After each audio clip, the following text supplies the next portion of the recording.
আব্বা এই যে তেতুল পাড়ায় সাব্বির আছে না, ও আব্বা সি পেয়েছে, ও কানাডা যাচ্ছে আব্বা। আরে সবই তো ঠিক আছে, তুই কত পাইছিস সেটি বল। আব্বা আমি এক পাইছি আব্বা, আমাকে ফ্রান্সে পাঠিয়ে দাও আব্বা।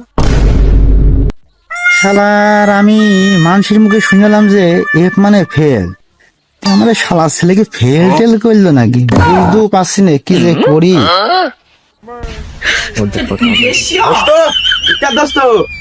দোস্ত রেজাল্ট দিল আজকে, আমার তো কিছু বললি না, তোর তো স্কুলও তো খুঁজে পেলাম না।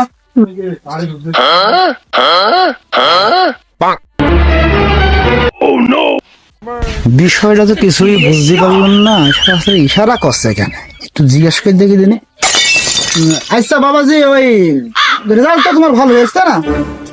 আচ্ছা এই যে আমার ছেলে তো খুব বড় একটা ভালো মানের একটা রেজাল্ট করেছে, এই যে এফ পাইছে। হ্যাঁ, এই এফ রেজাল্ট কি ভালো বাপ নাকি নাকি কি করেছে বুঝতে পারছি না, মূর্খ সূর্খ মানুষ, বলো দিন বাপ। আচ্ছা মানে তো ডাহা fail.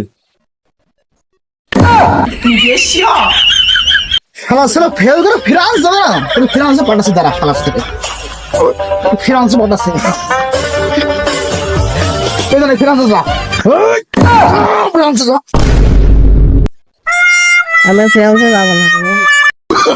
Oh, no, no, no, no.